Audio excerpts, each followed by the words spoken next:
Welcome to Finding the Front, brought to you by the proudly West Australian company, Euroz Hartleys. This is a podcast series where we take time out to get to know the story behind the people who front some of Western Australia's leading companies. We look back at some of the moments in their life and career that shaped the journey to being the leader they are today, and provide you with some real insights into the way they think and approach things, both in business and in life. So get the volume adjusted in your car or your headphones sorted and settle in for a great story. Here is your Finding the Front host, Tim Banfield. Hey everyone, thanks for joining us. And what a treat we have for the next two-part podcast of Finding the Front. Our guest for the next two episodes is Richard Hyde, the founder, CEO and Executive Chairman of West African Resources. This is a real-life story of a geologist who did the hard yards to learn his trade and continued to build his knowledge the best way he could, who then backed himself in and applied those skills to exploration in Burkina Faso. He then went on to take the company he formed in 2006 from a junior to a gold producer, now targeting 400,000 ounces a year with a market capitalisation that is now in excess of $1 billion. As Richard said to me prior to our chat, Tim, it's not rocket science, it's rock science. So to kick off part A of this two-part episode series, I would like to introduce Richard Hyde, a great guy who provides some amazing insights into his career, significant moments, his first experiences in West Africa, what drew him to build West African Resources, and the challenges and rewards that he has experienced over this huge journey. Richard, thank you very much for coming along. Fantastic to have you. Great to be here, Tim. Thank you. Yeah, good on you. And look, we've been really excited about this opportunity for some time. We really wanted to just sort of get to know you a bit better as a person and really dig down a bit deeper into what you've been able to achieve with West African Resources. It's quite phenomenal, and you've over a period of time really hit the ball out of the park. But before we sort of get into that, it's just good to learn a little bit about your background. And I know from our conversations we've had in the past, you're actually born in England. Yes. That's amazing. So a lot of people don't know that. Yeah, it's I've, cool. I've got two passports, yeah. So when did you move out from England? Well, my parents immigrated after my grandparents. So 81, I moved out to Australia with my sister and my parents, and then I went to school out near the Blue Mountains in New South Wales. So my grandparents had already moved out to the Hawkesbury area. My grandfather was a lecturer at the Hawkesbury Ag College. That's where he came out, and then my grandmother was a school teacher, so she worked in the Richmond Primary School. So western suburbs? Well, out west, yeah. Yeah. Oh, the Blue Mountains is a beautiful spot. Yeah, it is very nice, yeah. And so that was where you started. And how long did you go to school in Sydney for the whole time, or out there? Yeah, so I went to Wilberforce Primary School, which is it's in Wilberforce, and then Hawkesbury High School, which is a public school, and then 2 years at Bede Paulding College to finish off after I got myself in a bit of trouble at the end of year 10, early year 11 in public school. School was fun? Yeah, it was fun. I didn't do much study. I loved cricket. I really thought I was going to play cricket for Australia. It was rugby league territory out in sort of Western Sydney. So I played rugby league at school, and then ended up getting talked into playing rugby union in year 11. So with a mate of mine from high school. So I played rugby union and played cricket, and we were a long way from the beach. So there wasn't much sort of water sports unless you wanted to go skiing in the river, in the Hawkesbury River, which was a lot of my mates did. They had friends who had a caravan park on the river, and they'd go barefooting and water skiing. But that was about as close you got to water. And of course, anyone who's been out in the Blue Mountains or in Western Sydney knows that coming into summertime, towards the end of summer, you get these southerly blusters coming through, and it'd be hot and steamy, and playing cricket in summertime was, I look back and think, gosh, what was I doing? But, and I've got mates now actually who are playing cricket here in Perth who are trying to talk me back into playing, and I'm resisting at the moment. But you love your cricket. That's very it's very important. It's a great Australian game. Yes, definitely. And watching the Aussies closely at the moment to see how they're going to go with Justin Langer, and whether he's going to have to sort out his coaching style with the boys. Maybe his tough love isn't working on the new breed of cricketers. Very topical. Yes. So with school, you ended up doing well enough to get into university. Geology was part of your ambitions early in life, or how did it Not all really. unfold? No, I had an uncle who was an engineer, Yep. and he always seemed to do quite well. And I had got enough marks just to get into engineering, and I did a year of engineering, and I didn't go very well academically. I played a lot of cricket, played rugby league on Saturdays. Rugby union Saturdays, rugby league Sundays. Didn't do a lot of study, and I passed 1 out of 8 in my first year of engineering.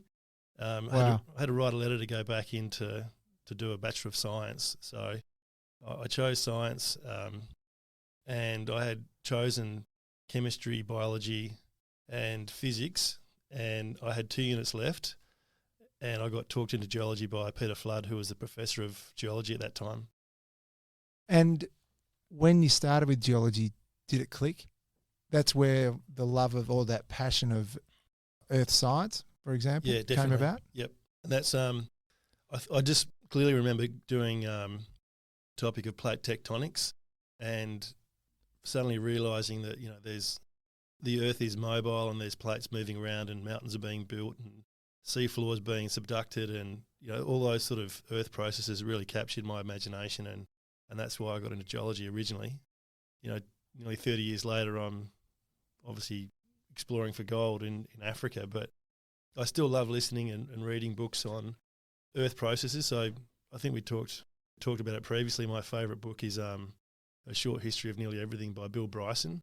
Yep. And I think any young aspiring sort of geoscientist or earth scientist, or pretty much anyone who is into climate change, for example, or those sort of topics, should actually read that book.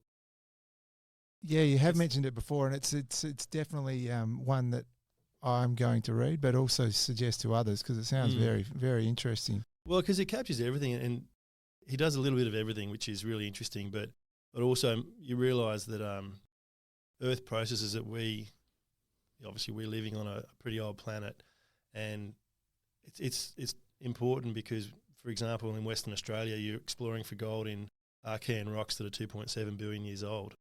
And so these terrains were accreted and mashed up together 2.7 billion years ago, and that's when these big deposits that you find in Western Australia were formed. And then in West Africa, you've got Proterozoic land masses that have been shielded, or they call it shields, but, you know, they're 2.1 or 2 to 2.1 billion years old. So these are Earth processes that went on a long time ago, and what we do now is try and unravel what happened back then and then over the millennia after that, so that we can try and find more gold deposits.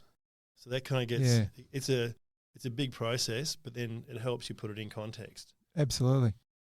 That's not a bad way of segueing into, so when you completed your degree, came out of it with a Bachelor of Science? Bachelor of Science, and had a major in geology. Yes. And a minor in geophysics. Right. So I kind of found my thing that I really was interested in, and I finished my degree in 3 years after pretty much having a gap year doing engineering in my first year. But having a good time? Had a great time. I've always had a great time. Oh, no, I have no doubt about that. But once you finished the degree, your career kicked off. Yeah, so, I mean, at university then, a lot of students who had potential were encouraged to do honours. So a Bachelor of Science with honours was really what all the big companies were looking for graduates. And I got offered a job straight out of university, and I thought, look, I can always come back and do honours. And New Year's Day, I was flying over to Western Australia, 1996. And that's where you started. That's the first sort of foray into Western Australia and starting.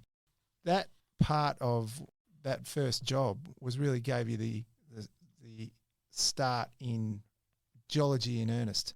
Yep. Learning the processes, the methodology of the way, mining or exploration is done in WA. That's right. So practical application of gold exploration, and that's what I got into straight away. And it's funny, you know, you end up, it's the 80-20 rule. You kind of end up using 20% of your degree, and in the end it's 80% you learn it on the job. Yeah. But occasionally you do need to know, you know, the foundations of science and geology, and I think that doing the degree is the most important thing because it teaches you how to learn and how to interrogate data and how to be critical with your thinking, and that's important. Obviously, the more study you do, the more critical you can get with that thinking. But for me, it was just finishing that degree and then not really looking back. I've been working ever since, really. What was the first job? Who was that with? Oh, there was two chaps called John Baxter and John Chisholm who had a company out in Belmont called Continental Resource Management, and they were just consulting geologists. And John Baxter was a pretty well-known structural geologist here in Western Australia. He'd worked for the survey in the 60s and 70s and told us all these crazy stories of, driving his Series 1 or Series 2 Land Rover up and down the coast and driving to pubs in up near Kew to watch the landing on the moon, that sort of thing, Right. So he was a pretty old dude and Real character. very, very good. Yeah, I remember him clearly because whenever he came out to visit us in the bush, like we were living pretty rough. We were in fly camp, so basically sleeping in swags, and you move every couple of weeks and set up a new camp. And we were soil sampling up north of Southern Cross, and now that's all iron ore country. I'm pretty sure they've mined all the banded iron formations through there. But John would turn up with some terrible red wine and some steaks. He'd call it his I can't remember his name of his wine, but we'd just drink half a bottle and you'd just toss the rest of it. But he'd come up with T-bone steaks, and we'd kind of cook them up on the fire, and he'd tell stories about what he used to get up to when he was younger. It was all very entertaining. Actually, one of his favourite sayings was, Richard, there are two people, those who eat to live and those who live to eat. I am one of the latter. Classic. Yeah, he was a classic.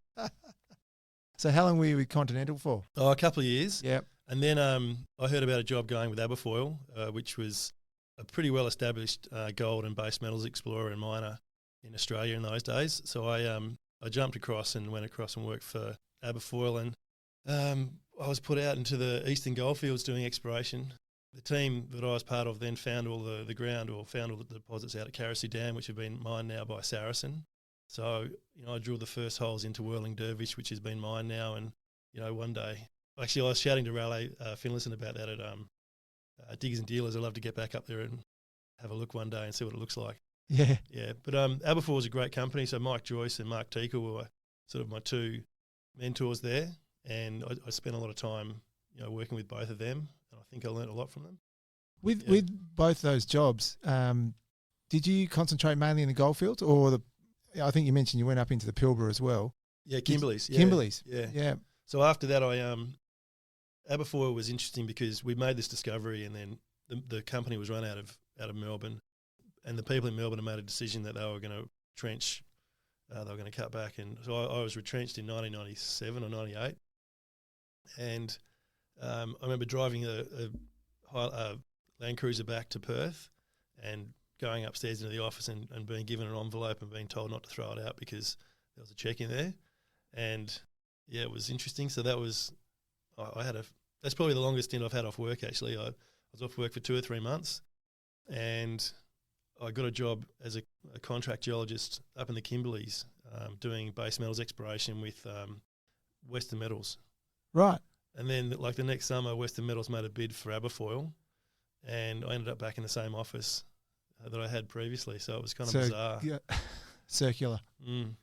With that experience, Rich, in the goldfields but also in Kimberley, I'm sure there's lots of parallels you've drawn from that experience with now what you're doing in Africa, and I'd like to come back to that at some point. But just when you look at those regions in isolation, what are the differences between the goldfields and Kimberley? Similar sort of structural makeup? No, the rocks are different ages. Yeah. So you're kind of going from Archean to the Leonard Shelf is Devonian, so it's a lot younger. Still flat lying, so they're stratiform deposits. So you're actually exploring and then ended up mining deposits that are, I guess, not too disrupted structurally. So they're still roughly in situ or in a sort of similar sort of position to what they would have been laid down in, or the mineralisation. If you've looked at those sort of deposits, these base metal deposits, they're either strata bound or stratiform. Right. And they can be tipped up and deformed, but the ones that we were looking at weren't too bad. But there were also feeders into those deposits, so some of those deposits were vein or breccia deposits associated with stratiform and stratabound deposits. Very different, but the actual, I guess for me, going from just generally working in Western Australia, we do things to a really high standard here, and there's been decades of, I think, fine-tuning on how to find gold deposits or deposits, base metal deposits. You see today Chalice have put out their maiden resource for their project, which is kind of outstanding. And so, again, like the Western Australia is kind of leading the world in exploration, so using VTEM, for example, to find deposits. And I think that's going to be the next leg in Africa is using more geophysics to find big deposits, because, you know, the way I look at it, in the 70s and 80s, gold deposits were found in Western Australia through soil sampling. You know, they're either outcropping or pretty close to outcropping, and they were just drilled, and then you kind of follow that sort of progression. That's where we are. We're at that sort of stage in Africa. We're still finding deposits that are outcropping. There's been some great deposits or discoveries recently in Guinea, in Burkina Faso, in Ivory Coast, and the next leg will be flying new geophysics over these areas and finding out the signatures of deposits and then reapplying that sort of to other areas and seeing if you can find the similar signatures that may be under a little bit of cover. And then I think there's a lot more potential in Africa still. Did you take away, though, with that sort of upbringing in the goldfields in Kimberley, processes, the methodology around quality exploration techniques? Definitely, yeah, and I think which you've applied, subsequent. It goes all the way back to Western mining, because I think if you look at all of the quality procedures and processes that have found deposits in Western Australia, the systems that were set up by Western mining have they're pervasive through all the companies that are working in Western Australia now, because generally someone's worked with someone who was at Western mining. Right. There's so many other sort of luminaries that have ended up in other companies from Western mining, and those sort of systems that were put together back then, logging and being systematic, using geophysics, using geochemistry, the different ways of different techniques in both. It's really what has been driven the success in Western Australia, which I think is, then it goes all the way through, not just in exploration, and it's also the way we mine deposits here. It's the way we develop projects, so the way we construct and design plants. Western Australia, or Perth, really is the centre of excellence in the world for mining generally, mining and exploration. And so it's everything that we learn. It's almost like you do 4 or 5 years of learning how to do things here, and then you can take that overseas. Yeah. And that's what I did. I had the opportunity to do that. So, Rich, armed with all that knowledge and understanding, how did you end up in West Africa when you could have been in the goldfields, the Pilbara, the Kimberley, and you could have been striving to build your career in Western Australia, which, as you've sort of highlighted, was an area for excellence. But you've taken it and you've gone, right, well, there's opportunities, and hats off. But what made you go? I'd kind of done about 4 years of fly-in, fly-out work. I didn't really have a steady relationship with any sort of the ladies during that period. So fly in, fly out in Western Australia? Yeah, so or drive in, drive out. So it was either a lot of field work. So the first couple of years I was doing sort of 6 weeks on, 2 weeks off. And sometimes you'd go and have a weekend in Kalgoorlie and do back-to-back 6-week stints. So I did that in my first year quite a lot. And, I paid my university HECS debt off in the first 6 months just by I wasn't earning much money. It was like $130 a day. No expenses. But no expenses. And, so I think I was kind of keen. I went to the Kimberleys, but I was kind of getting that routine of fly in, fly out, 2 weeks on, 1 week off when I was working for Western Metals. And then I was considering doing applied finance degree, the FINSA one that all these brokers that you guys do, because I thought maybe I can get a job as an analyst and do something different. And then while I was working in the office for Western Metals, and I'd already said I was going to leave, the guy who I was training up to take my job had been offered a job in Mali. And I said, oh, right, tell me about it. And so I got talking to him. Then I rang up Rick Yates at resource service group as it was then. He told me to come in. I saw Steve Ross, who is still a good mate. He interviewed me for the job, and I got the job. And the next thing you know, I'm on a plane to Africa on $180 a day. You know. Wow. Yeah. Thanks. So I did. I think my first stint was 4 months in the bush, and I'd come out of the Kimberley. So, you know, being a minority, being a lot of Indigenous people, and being a white man in a minority position is well, it's not often we're in that position, but I certainly was.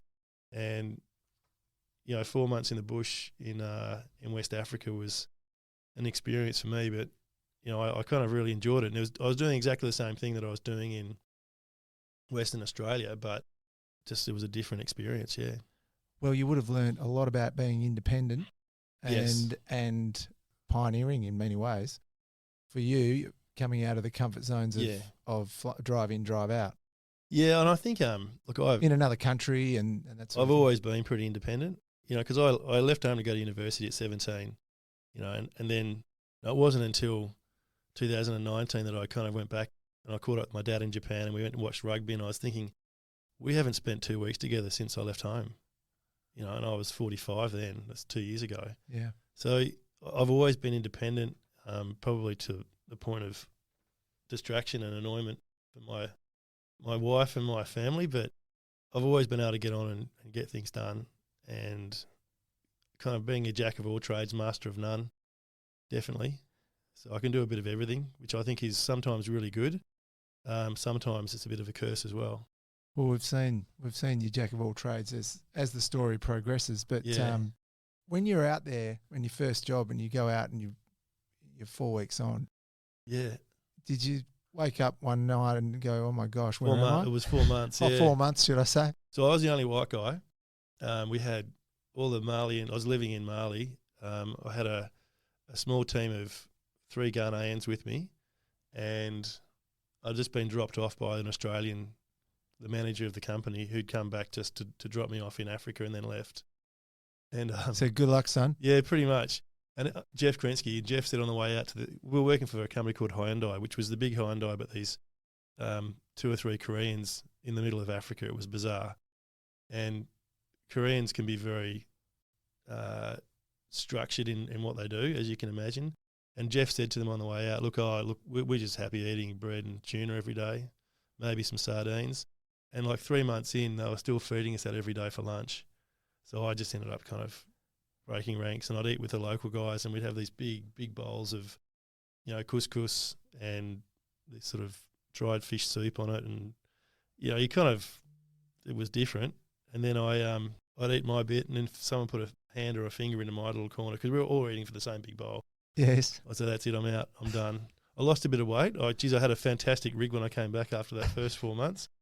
You would have been hardened in the belly. Yeah. Oh, yes.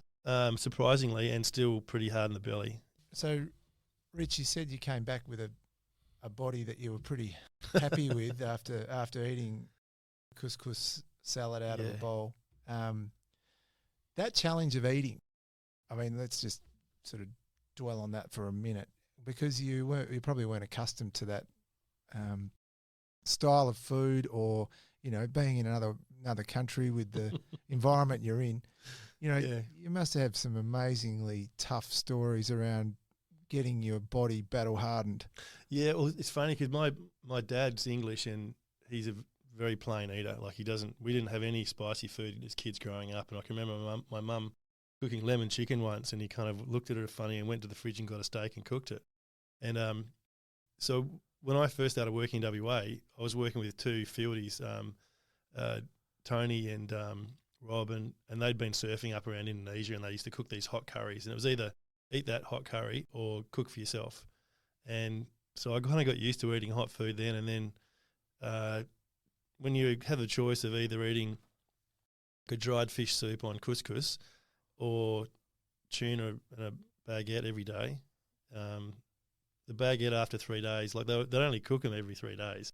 So day 1, they're not bad when they're hot. Day 2, they're pretty hard. And day 3, you could knock a nail into a table with it, you know.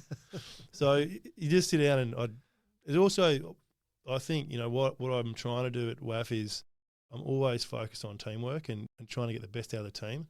And even my French is still c'est pas bon, which is, I'm not a good French speaker. I've been trying for a long time. Parlez-vous anglais? Oui. But sitting down with your workforce, and I think one of the best things about being Australian is we're egalitarian. You know, we don't have a class system here. Well, I don't think we have much of a class system, but so I could sit down with a couple of geologists and all the soil samplers and all the locals and sit around a big bowl and eat food with them. And they'll be going, oh, this guy's eating with us. He must be all right. And you get the best out of your people when you can relate to them. Absolutely, yep. Yeah. Oh, I clearly remember my 25th birthday in Mali. You know, and it was a big party and we had roast duck and gravy and fresh bread. It was fantastic, memorable. Well, they put on a big spread for you. They did, yeah. Good on her. Tababu, that's what they used to call me, the white man. I know, it's crazy. They could stick. Yeah. So, Rich, I just want to move through a little bit about, you know, West Africa and understanding that your pedigree in terms of understanding West Africa as a destination for exploration, for mining, clearly started from there. Okay, and in 1996 you landed in Perth, off you went to Africa. Yeah, 2000 was my first job in Mali. Yep. And then in 2002 I did a short stint in Romania with the same group, same consulting group.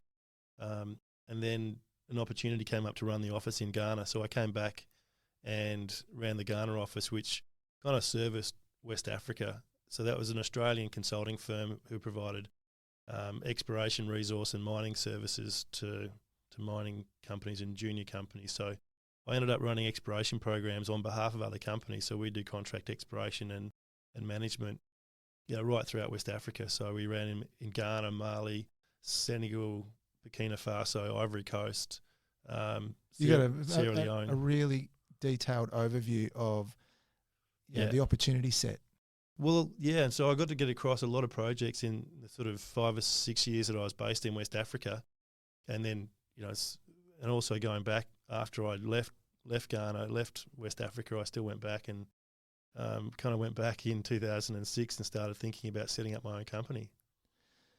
So you had a little bit more cash and came back to Perth, and then thought, right, well, I now know this region, and there's an opportunity for me. Yeah. So after working there for sort of about 5 years, I was given the opportunity to come back and work in the Perth office with some really good people. So Rick Yates, Julian Barnes, Colin Jones, and Brett Gossage. They were the 4 principals of the company I was working for at the time. Then they merged with a company called Global Mining Services, so they became RSG Global. So Linton Kirk and Nigel Spicer, who's on our board now, Peter Nordia, who passed away a few years ago. So a very, very kind of solid group of professionals. So I got a good grounding in everything, and from obviously I'd done the exploration work, and then I was getting a chance to do the study work now and interact with engineers. So, while I only did a 3-year degree, I kind of did a kind of extended sort of education in mining by working in that company. I was pretty fortunate. And by kind of the end of 2006, things were just heating up, and the stock market was booming, and I was doing independent valuations on exploration companies and mergers for independent expert reports. We were doing bank work, so looking at Macquarie Bank, who are funding projects, getting us to review the technical work that was done by other companies. So I got a fantastic grounding in a whole heap of stuff that's to do with mining. And by the end of 2006, I thought, I could really, some of the independent geos reports I was writing for new listings, so new floats, I just thought, I could put some of this stuff together and float it for $10 million if these guys can. Well, that's part A of this fascinating chat with Richard Hyde. It's like opening your Christmas presents early. Part B is around the corner and ready to go.